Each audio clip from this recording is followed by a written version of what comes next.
abogado, experto tributarista, así que de verdad que a nosotros nos ha ayudado mucho, a las pymes de Chile les ha ayudado mucho, así que Carlos, un honor nuevamente poder estar contando contigo en este tema, que además de que es tu especialidad, es el que se viene hoy día en la agenda pública y uno de los que más va a dar que hablar durante las próximas semanas. Bueno, muchas gracias Álvaro por la invitación. Sumarme a el festejo de estos 8 años para la multigremial.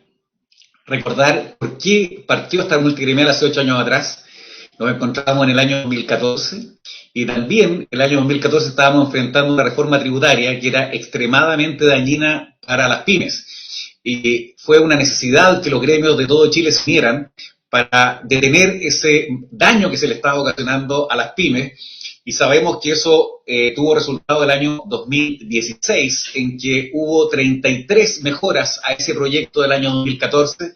Bueno, y después el año 2020 seguimos mejorando el proyecto. Hoy día, una vez más, nos encontramos con un proyecto de reforma tributaria y la idea del día de hoy es que vamos a compartir con todos con quienes nos están viendo qué le va a pasar a las pymes con este proyecto y si vamos a avanzar como lo hemos ido haciendo en estos últimos 10 años siempre un poco mejor o si esto francamente va a ser un retroceso y es lamentablemente la conclusión a la que vamos a llegar finalmente. Si Giovanni nos acompaña con la presentación. Giovanni. Gracias. Bueno, hoy nos reúne hablar de este boletín, el 15170-05, que es una reforma tributaria que presenta el actual gobierno y la denomina hacia un pacto fiscal por el desarrollo y la justicia social. Es imposible, si uno viera solo este concepto, estar en contra de un proyecto que invita a un pacto, o sea, a un acuerdo, y que además tiene el apellido de justicia social, que debiera ser un móvil, un motivo para todos los chilenos. Pero aquí ustedes tienen 3 elementos. Primero, hubo un proceso de diálogo tributario que concluyó con 8 principios. Esto duró 1 mes y medio aproximadamente, fue en todo Chile, y lamentablemente el proyecto que nos presentan no respeta las conclusiones de ese diálogo social tributario. Además, en la página 15 del proyecto existe una declaración de principio, que esta reforma tributaria no iba a afectar a las pymes y que solo iba a afectar a un 3% de los ciudadanos, por lo tanto un 97% de los mismos no iba a ser afectado. Vamos a ver también que lamentablemente tampoco se cumple con esta promesa en este proyecto y por lo tanto recuerden lo que nos pasó el año 2014, recuerden la energía del año 2014 y volvamos a empoderarnos porque va a ser la única posibilidad que podamos corregir este proyecto que ha sido mal concebido. Si nos acompaña a la siguiente, Giovanni. Esta reforma tributaria nos pilla en un momento bien crítico desde un punto de vista económico para el país. Sabemos que ayer tuvimos conocimiento del IPOM de septiembre del Banco Central y lo que ustedes ven ahí marcado en azul es que el pronóstico es que el año 2023 no solo no vamos a tener ni crecimiento ni decrecimiento, que era la proyección, un 0, sino que ahora lo cambia el IPOM de septiembre del 2022 y nos dice que vamos a estar en zona roja. Vamos a estar entre un decrecimiento del 1,5 o un decrecimiento del 0,5, pero vamos a tener decrecimiento. También nos dice el IPOM que para este año vamos a terminar en aproximadamente un 12% de inflación, pero que no vamos a ser capaces de bajar en el año 2023 la inflación. Contrariamente a lo que ha dicho el ministro de Economía, la inflación es un verdadero cáncer, es corrosiva para todas las personas, principalmente para los trabajadores, pero también a las pymes. Por lo tanto, es este el ambiente en que estamos analizando este proyecto de reforma tributaria. ¿Cuál es el contexto? El contexto es en que nos pilla a las pymes con un gran endeudamiento, a la sociedad con una delincuencia, una falta de seguridad, pero absolutamente de norte, centro y sur. La informalidad la vemos en todas las ciudades del país, está llegando a cifras increíbles, 53% ya lo vamos a ver en el caso de las microempresas, pero en lo que es todo el país estamos rodeando el 30% de informalidad. Por lo tanto, un proyecto de ley de reforma tributaria que aumente la carga a los contribuyentes formales que cumplen con sus obligaciones no tiene ningún sentido. Nos pilla con una concentración económica que ya la van a ver ustedes en la lámina siguiente, que es insoportable. Ya no hay más espacio para seguir concentrando esta economía. Por lo tanto, una mala reforma tributaria que concentre aún más la economía es una pésima noticia para el país. Nos pilla con un exceso de burocracia. Trabajar cada vez se hace más difícil. Y en vez de simplificar la vida para que los emprendedores puedan surgir, seguimos poniendo trabas, y en este caso trabas tributarias. Nos pilla con un tratamiento de insolvencia pendiente. Está en un proyecto que todavía no ha logrado ver la luz en el Congreso. Con una inflación significativa. Estamos hablando hemos dicho que vamos a terminar en el 12, pero el último dato conocido fue el 13,1. Recién, antes de ayer, el Banco Central nos informó de una tasa de política monetaria del 10,75. Uno de los consejeros del Banco Central incluso quería llevarla al 11%. Por lo tanto, a financiar la caja, que es donde tiene impacto la tasa de política monetaria, está casi prohibitiva para las pymes. El tipo de cambio beneficia a los exportadores, pero a los que no son exportadores significa un aumento de los costos significativos. Aquí entramos a un terreno que es dramático. Encontramos que tenemos ocupados informales 2.357.499 personas, equivale a un 26,6%. Por lo tanto, equivocarnos en una política pública ya de por sí va a afectar a estas 2.400.000 personas, pero además puede aumentar incluso este feo número. En los desocupados tenemos 761.000 personas que no han encontrado, queriendo encontrar trabajo, no lo han encontrado. Y la deuda pública está en torno al 36%, lo que para los parámetros que conocíamos en los últimos años es una cifra que es preocupante. En la lámina siguiente, Giovanni, este es el contenido del proyecto. Es un proyecto tan ambicioso, mucho más ambicioso que el proyecto de la presidenta Bachelet. El proyecto de la presidenta Bachelet buscaba recaudar 3 puntos del PIB. Este quiere mucho más, este pide 4,1 puntos del PIB. O sea, es mucho más ambicioso este proyecto que el de la presidenta Bachelet. Recordarán ustedes que el proyecto de la presidenta Bachelet, que quería 3 puntos del PIB, solo logró recaudar 1,5, llegó al 50% del objetivo. Por lo tanto, un proyecto mal concebido no solo no va a llegar a este 4,1, como se lo han dicho todos los economistas, sino que además va a deteriorar el funcionamiento de la economía, como vamos a ver en un segundo más. Es imposible que en el día de hoy veamos todos los 14 artículos, más los artículos transitorios de este proyecto, así que vamos a erradicar este análisis solamente en 21 materias que pasan por el Código Tributario. Es por lejos lo más complicado para las pymes. Ahí no están las bases, ahí no están las tasas, pero está la relación entre el Servicio de Impuestos Internos y los contribuyentes. Y veremos que viene un detrimento para las pymes en esta relación que ya era injusta y que se vuelve aún más injusta. Vamos a decir algo respecto a la modificación del impuesto a la renta, que sí tiene significación para las pymes. Lo mismo con el IVA, algo de herencia, asignaciones y donaciones, y vamos a referirnos también al DFL2, y que hará en deuda para una segunda oportunidad ver el resto de las materias. La siguiente, por favor. Este gobierno ha hecho 2 compromisos. El primer compromiso lo hizo al concluir estos diálogos sociales tributarios, y en esa oportunidad dijeron que como Ministerio de Hacienda nos comprometemos a que estos serán los principios rectores que guiarán la política tributaria de este gobierno. Nuestro objetivo es avanzar en alcanzar un pacto tributario. Ya vamos a ver cuáles son los 8 principios y vamos a ver cómo no se respetaron con esta reforma tributaria. Pero lo que es más grave aún, en la página 15 del proyecto, ustedes van a poder leer lo siguiente: una reforma con las pymes y la clase media. Nuestra reforma tributaria no aumentará los impuestos al 97% de las personas. Esto incluye, por cierto, a la clase media y a las micro, pequeñas y medianos empresarios y empresas. Se dice que va a haber un apoyo que vamos a ver que es, de verdad, indefendible. Y se dice finalmente que para las pymes hemos preparado un robusto plan de apoyo cuyo objetivo es acompañar su desarrollo durante distintas etapas. Se mantienen los regímenes tributarios preferentes a los que pueden acceder. Vamos a ver que se reescribió íntegramente el artículo 14D, que es el régimen tributario de las pymes, y el artículo 34, que es el régimen de la renta presunta. Por lo tanto, 2 compromisos asumidos, 2 compromisos ignorados. En la lámina siguiente,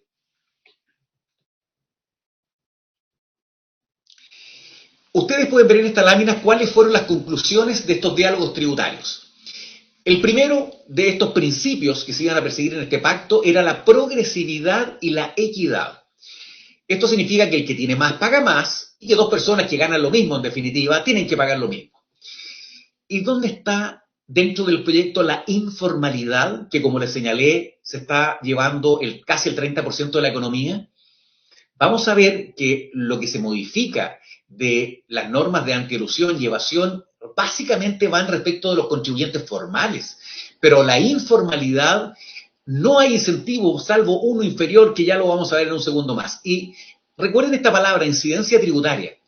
Los gobiernos pueden determinar la incidencia tributaria estatutaria. ¿Qué significa esto? ¿Quién hace el cheque por los impuestos? Pero no puede decir quién realmente tiene el peso, la carga de pagar estos impuestos. Por lo tanto, primer principio incumplido. Segundo principio, transparencia y eficacia. Se refiere al Estado. Han de saber ustedes que el artículo 35 actual del Código Tributario obliga al Servicio de Impuestos Internos a entregar información fidedigna de dónde están los cumplimientos, las metas, la informalidad y los regímenes completos. Pues esa obligación del Servicio de Impuestos Internos no se ha cumplido. Y la reforma que viene, o que nos plantea el gobierno, no toca este artículo 35, que además está incumplido, por lo tanto, un segundo principio que no se respeta dentro del proyecto. Tercer principio, compromiso en el cumplimiento tributario. Pero aquí la pregunta es, si el Servicio de Impuestos Internos no mejora sus propias normas de operación renta, de término de giro, de fiscalizaciones, de atención presenciales, ¿cómo vamos a hacer para un mejor cumplimiento si el mejor cumplimiento supone 2 partes? La administración tributaria y los contribuyentes. Por lo tanto, si no se hace un cambio también en esta materia, se está también incumpliendo este tercer principio. Cuarto principio, la simplicidad. Lamentablemente, de prosperar este proyecto de reforma tributaria, el sistema con la dualidad va a ser aún más complejo del sistema que tenemos en este minuto. Vamos a ver que en vez de haber mantenido una tasa del 10% para las pymes que se justificaba en base a las estadísticas del propio Servicio de Impuestos Internos, están modificando y llevándonos a un 25% que no tiene ninguna explicación. Quinto, educación y asistencia al contribuyente. Pero aquí se requieren normas fáciles. Tenemos una Defensoría del Contribuyente, la tenemos acéfala, tenemos a su director renunciado, no se ha nombrado al reemplazante, no se ha reemplazado al subdirector, no se ha designado al comité que tiene que llegar ante la DECOM. Por lo tanto, ¿dónde está la asistencia al contribuyente? La corresponsabilidad. Esto es una relación entre el Estado y los ciudadanos. Pero de nuevo, piensen ustedes que en 10 años hemos tenido la reforma de la ley 20.630, 20.780, 20.899, 21.210, 21.216, 21.420. ¿Quién es capaz de ponerse al día en todo un cambio tributario cada 2 años, cada 1 año y medio? Esto de verdad que atenta contra esta corresponsabilidad y contra esta estabilidad y certeza que son los principios 6 y 7. Y finalmente, la adaptabilidad. Y partimos esta exposición mencionando el IPOM de septiembre del año 2022, porque lo mínimo que puede hacer un gobierno es adaptarse a las realidades. Ustedes habrán escuchado a la recién designada primer ministro de Inglaterra, que su primer mensaje fue: para combatir la situación crítica económica que se encuentra Inglaterra, va a reducir las tasas de impuestos. Sabrán que en España, que tenían compromisos de hacer reformas tributarias para aumentar su recaudación, las han postergado porque no es sensato en este minuto que está viviendo el mundo hacer este tipo de aumentos y de reformas tributarias tan intensas como la que se nos plantea. Por lo tanto, 8 principios, 1 mes y medio de conversaciones y lamentablemente no cumplidos los compromisos. La lámina siguiente.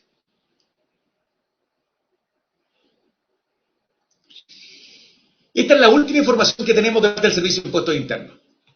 A la izquierda ustedes tienen las empresas, micro, pequeñas, medianas y grandes. Al centro tienen ustedes las personas naturales, los dueños de las empresas. Y a la derecha tienen ustedes la formalidad y la informalidad de las microempresas. Entonces, tenemos aproximadamente 1.039.000, 1.040.000 empresas que tienen ventas formales y tenemos más de 1.200.000 informales. Algo raro ya hay aquí. Pero además cuando hacemos el desglose, microempresas tenemos un 75,8%, pequeñas empresas un 19,81% y medianas empresas tenemos un 2,95%. O sea, el mundo empresarial en Chile está dado por las micro, pequeñas y medianas empresas del orden del 98,5%. Cuando vemos ahora a las personas, y aquí les pido especial atención, cuando vemos a las personas, hay 8 tramos en Chile, y cuando vemos dónde están ubicados los tramos, en el primer tramo, que es el exento, también tenemos un 75%, esta gente no paga, tiene tasa cero de impuesto a la renta, un segundo tramo que tiene un 16,3%, que paga un 2,2% efectivo, un tercer tramo que paga un 4,5% efectivo, y un último tramo que tiene un 7,1% efectivo. Entonces, cuando uno analiza este columna del medio y sabemos entonces que tenemos un 98% de las personas naturales que tienen una tasa efectiva de su impuesto personal de 7,1 o menos hasta llegar a cero, ¿qué hace un gobierno pidiendo a subir la tasa de las pymes del 10 al 25%? Si ya el 10% excede en un 30% el objetivo perseguido. Y por lo tanto aquí hay solo desconocimiento, hay solo ignorancia, hay solo desprecio por la real situación de ese 98%. Les decía que la informalidad en Chile es enorme, es entre 10 y 12 puntos de diferencia más que la OCDE. Por lo tanto, si hubiésemos puesto la atención en ese factor, por lo menos la mitad de lo que se quiere recaudar sería posible solo haciendo que todos los chilenos concurriéramos a una responsabilidad de financiar los gastos públicos y no seguir recargándolo en los contribuyentes que son formales y que son los que tienen las mayores exigencias. En la lámina siguiente, Giovanni. Miren, ahora vamos a analizar los 21 puntos que causan daño a las pymes. En el primero se les pidió que mantuvieran esa tasa de primera categoría del 10% en el caso del régimen que se llama Propina del 14D número 3. Esto ustedes lo van a encontrar en la página 110 del proyecto. Les dijimos que el 98% de las personas naturales, de esos 10.268.000 personas, tenían una tasa de impuesto personal de tope 7,1%. Si la promesa es que para el mundo pyme, sus impuestos de empresa, sus impuestos corporativos, son un crédito en contra de sus impuestos finales, ¿por qué se necesita un crédito que exceda el 7,1% para ese 98%? Resulta que cuando uno ve la operación renta del año 2022, quedó demostrado que ese 10% no solo era más que suficiente, sino que miren lo que nos encontramos. Hubo entre personas y empresas 4.370.716 declaraciones. De ellas, 3 millones pidieron devolución. O sea, le prestaron plata al Estado los que menos recursos tienen. Esto de verdad que es un absurdo. Y esto lo estamos viendo con tasa del 10%. Imagínense lo que va a pasar con una tasa del 25%. Hemos escuchado al ministro de Hacienda que dice que va a escucharnos respecto a esta materia, pero en vez de cambiar el guarismo y mantenerlo en 10, que esto va a ser progresivo, gradual en el tiempo. Si es que no se requiere gradualidad. Los números, las estadísticas del Servicio de Impuestos Internos demuestran que una tasa para las pymes del 10% cubre las necesidades, cubre la demanda de financiamiento de los impuestos finales. En la lámina siguiente.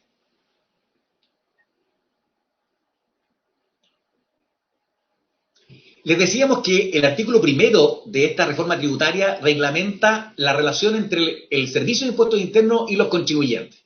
Uno de esas, hay muchas materias, pero vamos a tomar solo uno que está en la página 32 y 65 del proyecto, que es la norma general elusiva, que es una facultad de discutir por parte del Servicio de Impuestos Internos si una conducta de un contribuyente no es delictual, sino que es elusiva, que no se estaría cumpliendo con el espíritu de la norma. Resulta que el tratamiento que tenemos hoy día, y que costó muchísimo, y por eso recordamos este aniversario, este 8º aniversario, porque fue una de las grandes discusiones que dio la multa gremial en el año 2014 y el año 2016.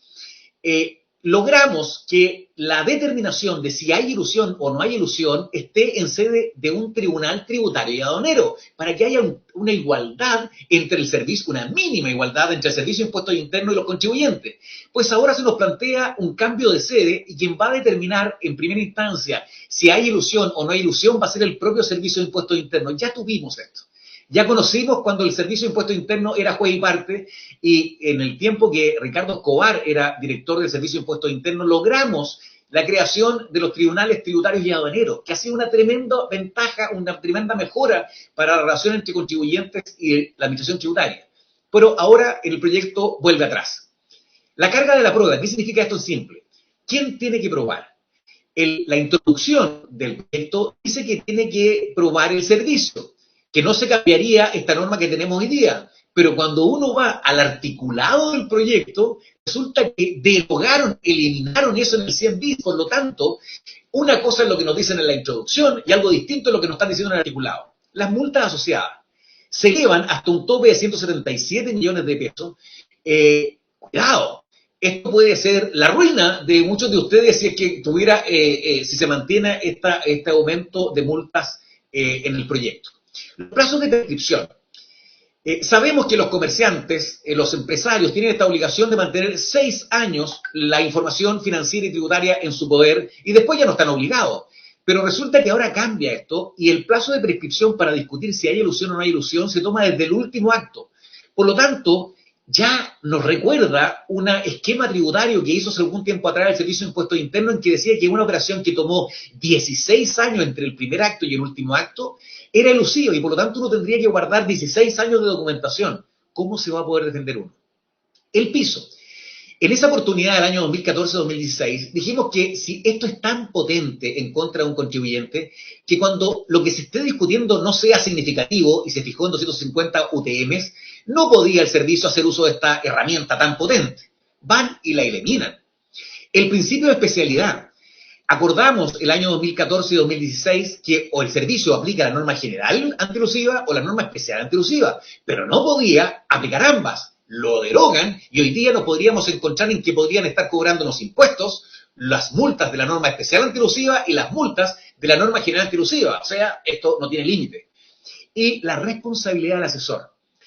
El mundo pyme no tiene la posibilidad de tener un asesor permanente dentro de su empresa. Normalmente contrata servicios externos. Pero ¿quién asesor va a estar dispuesto a asumir responsabilidades y riesgos si es que no se ha definido adecuadamente la responsabilidad de estos asesores? Aquí el contribuyente está en abierta informalidad para su defensa en respecto a la administración tributaria y esto es otra de las materias que nos van a obligar a que todos nos movilicemos para poder hacer cambios como lo hicimos el año 2014-2016. La siguiente, Giovanni. En el número 3, se crea una definición de responsabilidad tributaria. Y para ser responsable tributariamente hay que pensar en el bien común, no en el bien de la empresa. Hay un concepto básico en economía que es la economía de opción. Significa que yo puedo distinguirme de mi competencia. En vez de comprar puedo arrendar, en vez de arrendar puedo hacer un leasing, podré conseguir un comodato. Bueno, la verdad que buscaré el instrumento jurídico legal que, cumpliendo con los requisitos legales, me permita diferenciarme de mi competencia. Pero ahora se incluye esta definición y se dice que responsabilidad tributaria es al modelo de conducta que posean determinados contribuyentes respecto al correcto cumplimiento de sus obligaciones tributarias con un enfoque en la contribución de aquellos al bien mancomunado del país. Pero si esa es una responsabilidad del Estado, no es una responsabilidad de cada contribuyente. El contribuyente tiene que cumplir la ley. No le pueden atribuir este tipo de responsabilidad. Imagínense que si no pagamos el máximo de carga tributaria, nos van a decir que no tenemos responsabilidad tributaria y por lo tanto así nos van a tratar por parte del Servicio de Impuestos Internos. El número 4, en el artículo 8, número 20 del Código Tributario, lo que hoy día se conoce como catálogo de esquemas tributarios y que no tenía un correlato en la legislación, hoy día se incorpora, pero de una forma bien especial.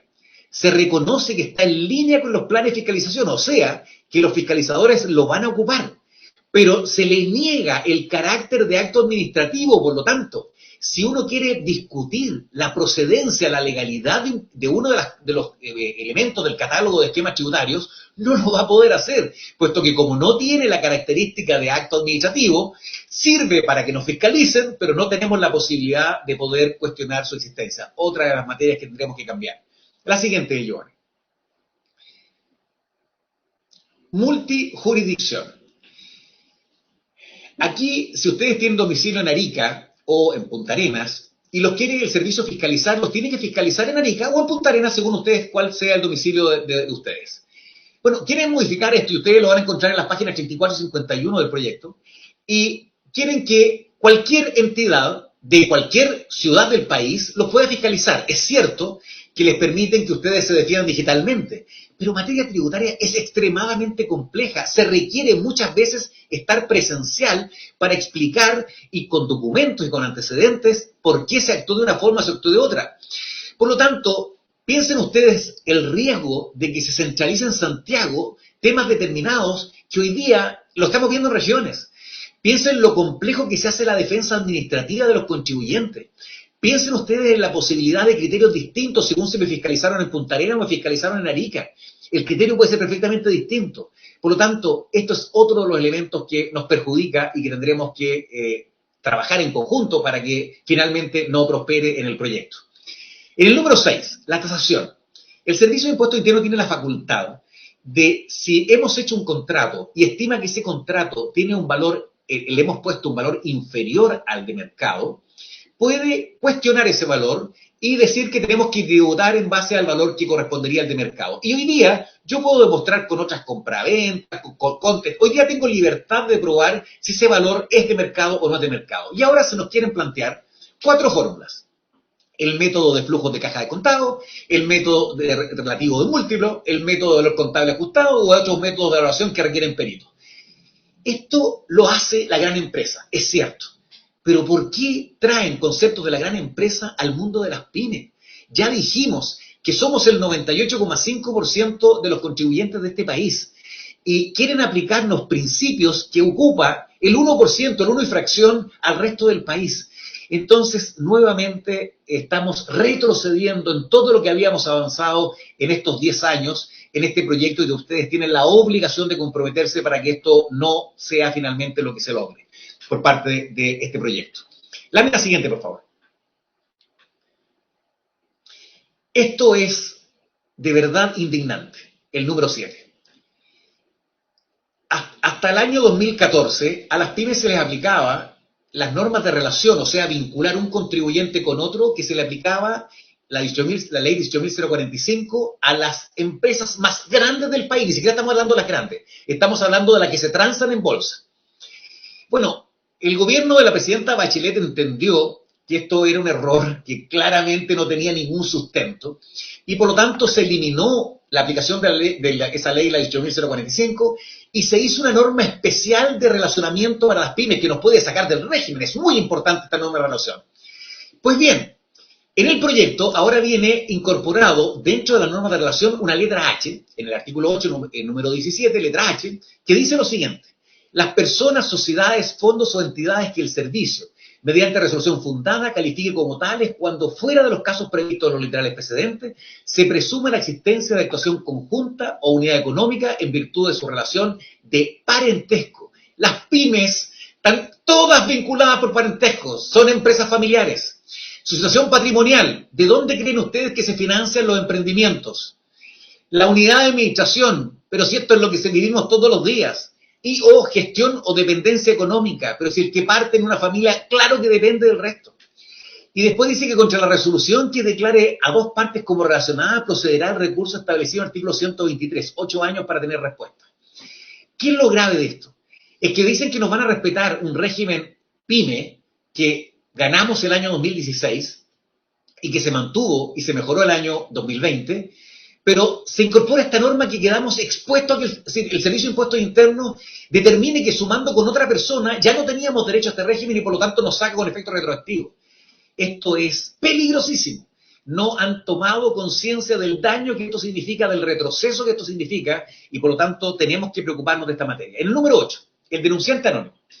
Para ser honesto con ustedes, la figura del denunciante anónimo es ocupada en muchas legislaciones y en muchas otras materias.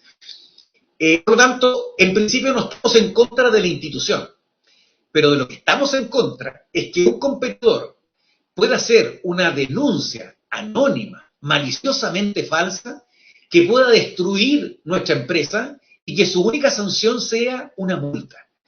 Si fuese una denuncia maliciosamente falsa de cualquier otro delito, cometería un delito específico, que es el de calumnia, o denunciante malicioso, y en ese caso tendría responsabilidades personales. Y ahora, cuando la denuncia calumniosa es en materia tributaria, le vamos a dar un tratamiento preferente a quien ha hecho uso maliciosamente falsa de esta institución. Entendemos que por fin el Ministerio de Hacienda entendió que esto era un error y nos ha dicho que dentro de las 15 indicaciones que van a presentar el día 13 de septiembre vendría una corrección de esta materia. En la lámina siguiente. 35%. Miren, no basta con ser pequeño en Chile. Además, el legislador exige que no más del 35% venga de determinadas actividades que el legislador entiende que son pasivas y que quiere sancionar a esos tipos contribuyentes mandándolos al régimen de las grandes empresas. El proyecto de reforma tributaria viene ahora con un artículo 14, letra B, mayúscula, que es un impuesto que se llama impuesto a la retención de las utilidades o al diferimiento de las utilidades, que se supone en principio que es para las grandes empresas. Y adivinen qué, toman ese catálogo del artículo 14, letra B, y lo incorporan, lo agregan a este 35%. Y con esto se rompe la equidad horizontal. Se supone que dos personas que ganan lo mismo, venga de donde venga sus ingresos, debiera pagar el mismo impuesto. Ya teníamos un problema con este 35% y ahora se acrecienta el problema al incorporar criterios que son de las grandes empresas imputándosela a las pymes sin ninguna razón. En el número 10, se reconoció en el año 2016 y en el año 2020 por los gobiernos de la época que el mejor incentivo para las pymes era decir, mientras usted no me saque las utilidades de la empresa, yo le voy a dar un beneficio adicional. Voy a permitir que su base imponible usted me la reduzca hasta en un 50%, en la medida que usted, en vez de consumir, gastarse, viajar con las utilidades, usted las reinvierta, las mantenga siendo productivas dentro de la empresa. Y podía beneficiarse de esto cualquier contribuyente de cualquier régimen, incluido el régimen de las grandes empresas, en la medida que no vendiera más de 100.000 unidades de fomento. No saben lo que le costó a Juan Pablo Suet lograr este beneficio para las pymes. Y ahora viene y se elimina este 14E, por lo tanto ya no va a ser para todas las empresas, y solo se reduce a aquellas empresas que tienen este régimen preferente del 14D, que son el régimen ProPyme, pero ya hemos visto que es complejo porque con la letra H nos pueden sacar, del artículo 8, número 7 del Código Tributario, nos pueden sacar en cualquier minuto. Por lo tanto, deterioran un buen instrumento, una buena institución, y además agregan esta letra H que nos puede, incluso aún teniendo el régimen preferente del 14D, el número 3, también quedar excluido de este beneficio. La lámina siguiente, por favor.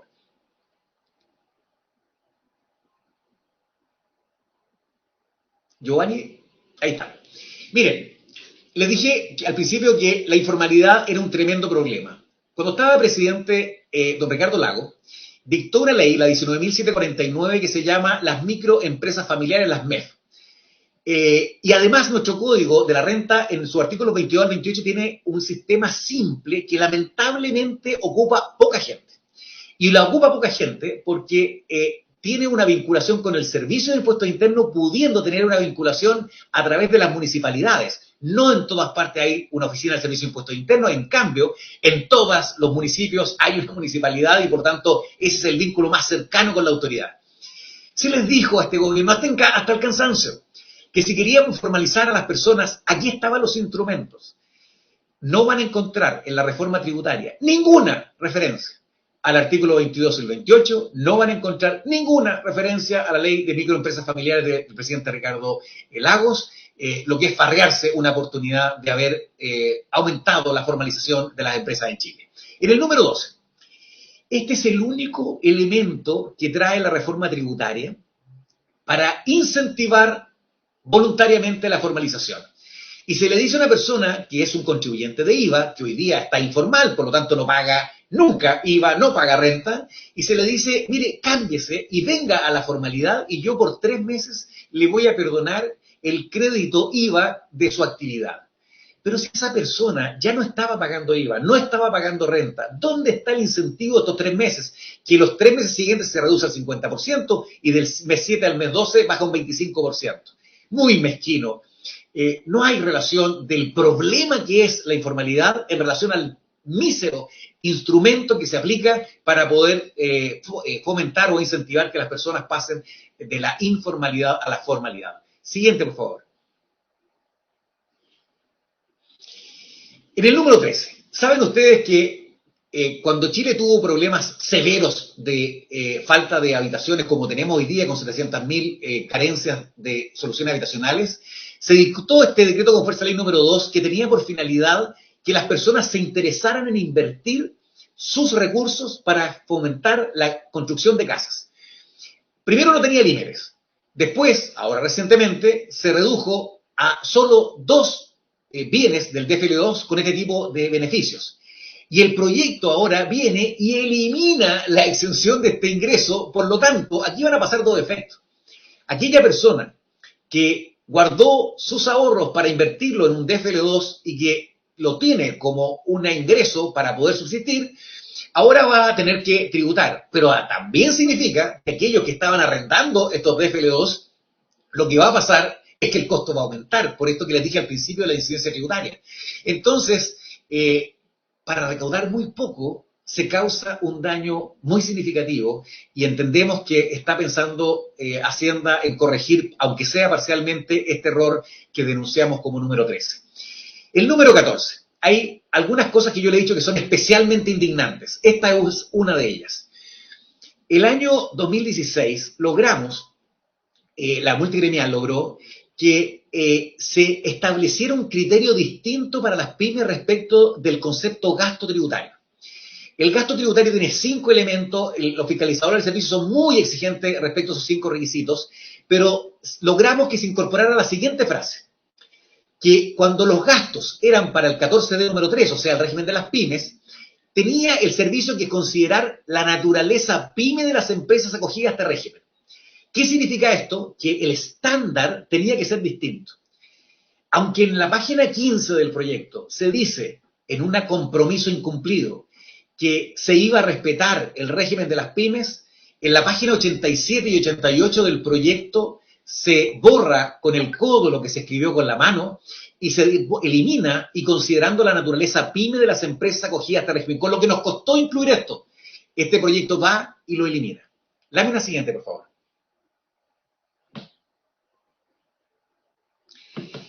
El uso de las pérdidas. Ustedes han vivido, solo les voy a recordar cómo partieron. Sin tener 12 declaraciones de impuestos positivas, ningún banco les abrió una cuenta corriente. Menos prestarles, darles un crédito. Por lo tanto, ustedes se endeudaron con parientes, con amigos, vendieron cosas para poder partir. Los primeros 3 años son los más difíciles. Y ahí se le llama a eso el Valle de la Muerte. Porque si uno logra llegar al 3er año, tiene posibilidades de seguir hacia adelante. Y se supone que cuando al 4.º año empiezo a tener utilidades, empiezo a pagar mis obligaciones de estos 3 años para poder sobrevivir el Valle de la Muerte. Vienen en este proyecto, en la página 87 y 118, y agregan en el régimen del 14D la siguiente frase. Respecto de las pérdidas de ejercicios anteriores, se estará a lo dispuesto en el artículo 33. Uno dice, bueno, ¿qué significa esto? Esto significa que cuando llegué al 4.º año y empiezo a tener utilidades para poder pagar lo que me costó llegar al 3.er a 4.º año, el servicio me dice, no, esas utilidades, esas pérdidas de atrás, usted me va a poder aplicar solo el 50% de las utilidades. Y respecto del resto, págueme los impuestos. O sea, es no conocer, es no entender el mundo de las pymes, es no saber cómo se financia una pyme. Bueno, entendemos que por lo menos va a haber una gradualidad. Esto es lisa y llanamente desconocimiento e ignorancia, pero por lo menos Hacienda nos ha dicho que va a haber un cambio respecto a esta materia. En el número 16, El artículo 21 de la ley de la renta es lo que llamamos un impuesto castigo. Si un contribuyente retira platas de una empresa y en vez de pagar sus impuestos los disfraza, lo lógico es que tenga una sanción, y la sanción es gravísima, un impuesto del 40%, ya sabemos que el 98% de los contribuyentes tiene una tasa máxima efectiva del 7,1%, así que imagínense el castigo que es un 40%. Pues bien, esta norma se le aplicaba solo a los contribuyentes con contabilidad completa, porque son los que se pueden defender adecuadamente. ¿Qué hace este proyecto que dice no afectar a las pymes? Este proyecto de reforma tributaria hace extensivo este impuesto castigo del artículo 21 a los contribuyentes que tienen renta simplificada, que están en una condición deteriorada para poder defenderse. Otro elemento que no tiene ninguna explicación. Nos van quedando solamente 5 puntos para los que ya estén cansados. Sigamos, Giovanni, por favor. Muchos de ustedes tienen renta presunta. Y yo sé que la tienen sabiendo que les costaría menos impuestos estar en régimen transparente o en régimen 14D, pero que tienen régimen presunto por 2 tipos de materias. Uno, porque en Chile tenemos un serio problema de conectividad. Si ustedes ven el Mercurio de hoy día, en el cuerpo A, en la contratapa, van a ver un estudio que se hace solo en algunas regiones, ni siquiera fueron muy al sur. Solamente vieron las regiones Valparaíso, Metropolitana, O'Higgins, Maule y Ñuble. Y este estudio llega a la conclusión de que en el 38% de los encuestados no se conecta a Internet, y los que sí lo hacen tienen conexión de regular a muy mala calidad. Entonces, si es que un agricultor o un transportista lejano no tiene buena Internet, no tiene la posibilidad de sumarse a estos otros sistemas. Por lo tanto, sabiendo que pagaría menos impuestos, el problema es que no tiene cómo hacerlo. Y para otros, el cumplimiento administrativo cuesta más que lo que cuesta el pagar el impuesto. Por lo tanto, cuando uno ve el informe financiero de este proyecto, el gobierno reconoce que solo un 0,01% de los 4,3% que después bajan por algunos gastos tributarios a 4,1% es lo que pretenden recaudar, y no se dan cuenta que van a sacar a 49.911 pequeños contribuyentes, y entrando en vigencia esta norma, sin tomar en cuenta las relaciones, ya van a sacar a 49.911 de las 124.000 contribuyentes presuntos. Bastaría con que en un sistema de renta presunta actual trabajara el dueño y un pariente para que no solamente va a pagar menos ese contribuyente, sino que además esta pretensión del 0,01 no se va a dar. Aquí estamos en presencia de un daño por hacer un daño. Es solamente desconocimiento de la realidad del mundo pyme. Deroga además una norma en que hay un pacto explícito de actuación conjunta en el caso de los agricultores, y por lo tanto bastaría con que digan el día de mañana que 2 parientes sumaron más de 2.400 unidades de fomento al año, por favor, al año, y por lo tanto, que ese va a ser el nuevo límite que proponen para renta presunta, y por lo tanto, sacarlo del régimen. Y cuando uno ve a qué régimen lo quieren cambiar al régimen 14D número 8, que se llama transparente, que es el único régimen que no permite tasar los activos que ustedes han logrado, los agricultores han logrado con años de trabajo.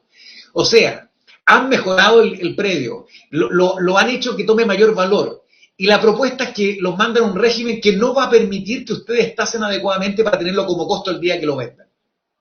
En el caso del transporte, si yo tengo 3 vehículos y uno de ellos malo, no importa, porque si tengo registrados más de 2 vehículos me quieren eliminar del régimen de renta presunta. Ya ni siquiera es problema si llego a las 2.400 o no, por el solo hecho de tener el tercero. Límites de capital efectivo, y la vigencia que dan es una vigencia marginal. La lámina siguiente, por favor. La postergación de los impuestos finales. Aquí hay un tema, ustedes ya lo habrán escuchado mucho, pero esto demuestra el desconocimiento de quienes redactaron este proyecto de reforma tributaria. Ellos pensaban que si habían pagado el impuesto de primera categoría, pero no habían pagado los impuestos finales, respecto de ese porcentaje que no habría pagado, creían que era lógico que se pagara una tasa al fisco por no haber pagado sus impuestos.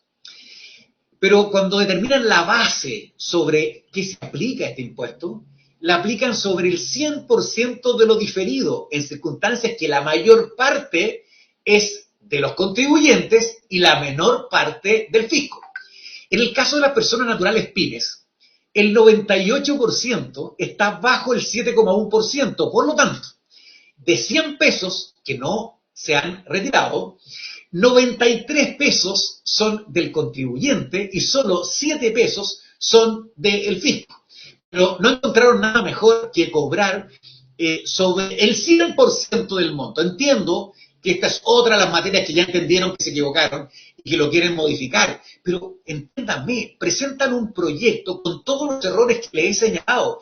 Ni siquiera se ha votado en general y ya sabemos que vienen por lo menos 15 modificaciones. ¿No era más fácil hacer bien el trabajo? ¿Cuándo en Chile nos vamos a acostumbrar a hacer bien la pega, partiendo por el gobierno de turno? Lámina siguiente. El gasto tributario, los países civilizados no solo recaudan impuestos, sino que además una parte de los impuestos los devuelven a la sociedad. Y a eso se le llaman los gastos tributarios. En el mundo civilizado es un 5%. Y a partir de la ley 21.420 del año 2022, en el caso de Chile, es solo del 1,6%. Pero no solo eso. Miren, por favor, un ejemplo de lo que viene en este proyecto de reforma tributaria. Hemos escuchado hasta el cansancio que venían dos formas de ayudar a las medianas, a las personas de clase media. Uno era un subsidio al arriendo y el segundo era un subsidio a aquellas personas que tenían a su cuidado menores de 2 años o personas mayores con discapacidad. Pero en vez de tratarlo como un crédito, lo trataron como un gasto. Cuando uno lo lleva a la práctica, esa persona que se le dice que iba a recibir 450.000 pesos, si está dentro del 75,4% de los 10.268.763 personas, equivale a cero. Porque como su tasa efectiva es cero, bajarle algo a una base que ya tiene cero, sigue siendo cero. Por lo tanto, para 3 de cada 4 personas, este regalo equivale a cero. Para el 16,3% del segundo tramo, este regalo no corresponde a las 450.000, sino que corresponde apenas a 0,22, y estamos hablando en el caso de los cuidados, que es el mayor. En el tercer tramo, que equivale no a 10 UTA, sino que a 0,45 UTA. Y en el cuarto tramo, que nos lleva al 98% de los contribuyentes, personas naturales en Chile, nos lleva apenas al 0,71. ¿Cómo alguien ofrece por cadena nacional hay una ayuda a la clase media que cuando uno la ve cómo se aplica en la práctica, aterrizan los números que les estoy señalando? No tiene explicación. La penúltima lámina, por favor.